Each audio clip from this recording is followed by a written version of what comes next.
Hello, everyone. Today, I just wanted to ask you a really simple question. Are you using email marketing in any ways? Do you have one or two different automations going? No automations, but you're at least emailing your list manually on a regular basis? Good. Now, if you're not using automations, you need to be using them. They are the most powerful feature of email marketing, and unlike Facebook, Instagram, Snapchat, those types of things, you're not at the mercy of an algorithm. If people have given you their email address, you can talk to them and it will go directly to their inbox, provided that you have all of your necessary technical setup done. So, what are the 7 standard automations that you need to have? First and foremost, abandoned cart. When people come to your store, if they put something in their cart and then they leave, you want to be able to remarket to them. And as a marketer or a business owner, we are hypersensitive to the fact that we are being marketed to, but statistics and analytics and history shows that most people out there, they don't mind. And these abandoned carts sequences, they actually work. So if you don't have that, you're missing out on sales.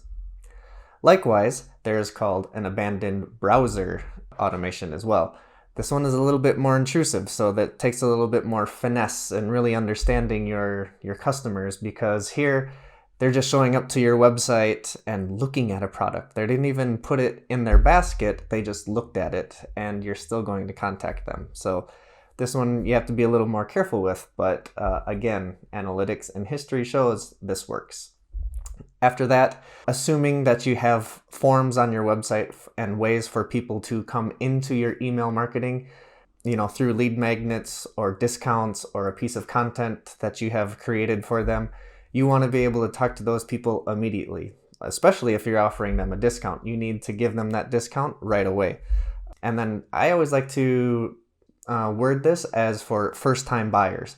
So that way, you can actually send them an upsell sequence. And so you don't just want to send them one email and then hope that they take the action. You actually want to send them maybe 2 or 3 to remind them that they have this discount code or they have this special limited time to take advantage of your offer. So give them 2 or 3 or 4 reminders. 4 is maybe too many.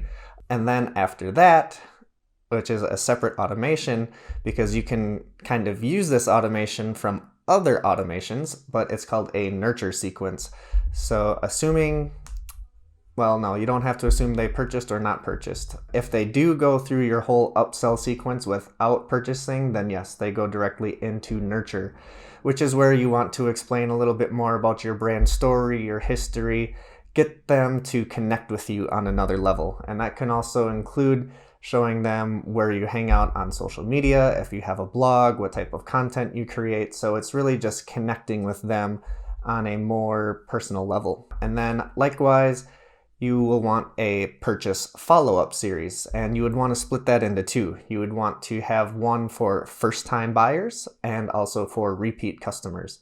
And this one with repeat customers is an excellent way to implement a rewards program. So after every 5 purchases, you unlock some other reward. You can do that with a purchase follow-up sequence.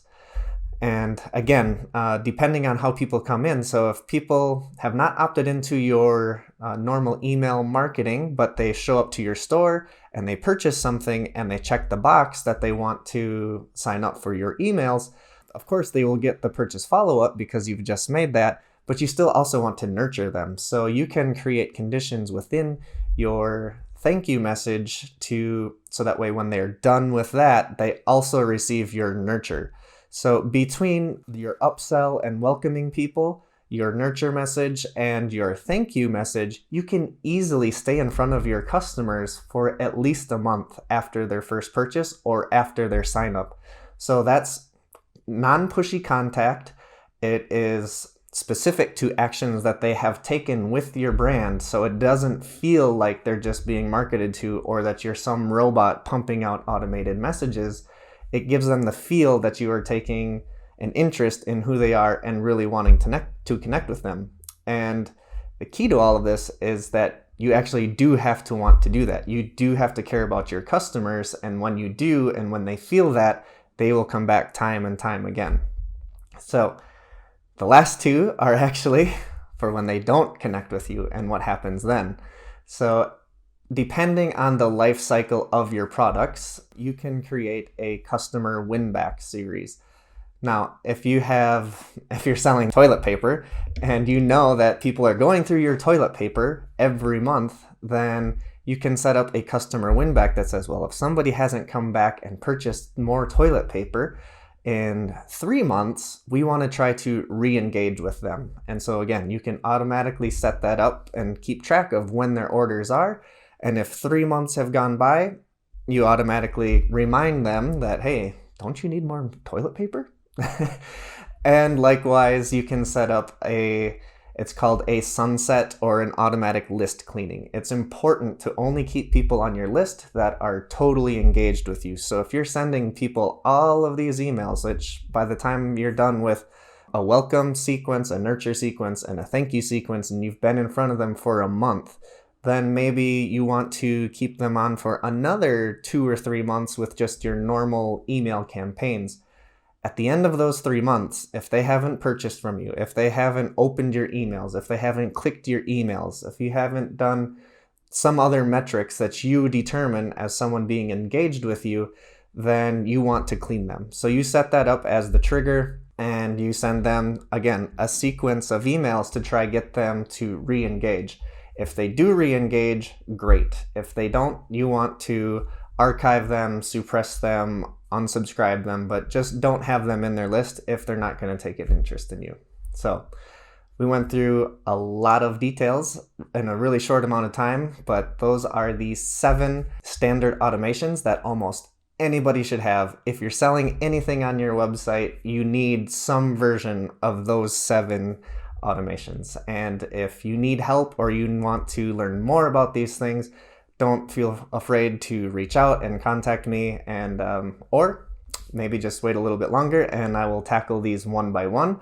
But for now, those are the 7 you need, and I'm really excited to see if you implement them, and if you do, let me know how it goes.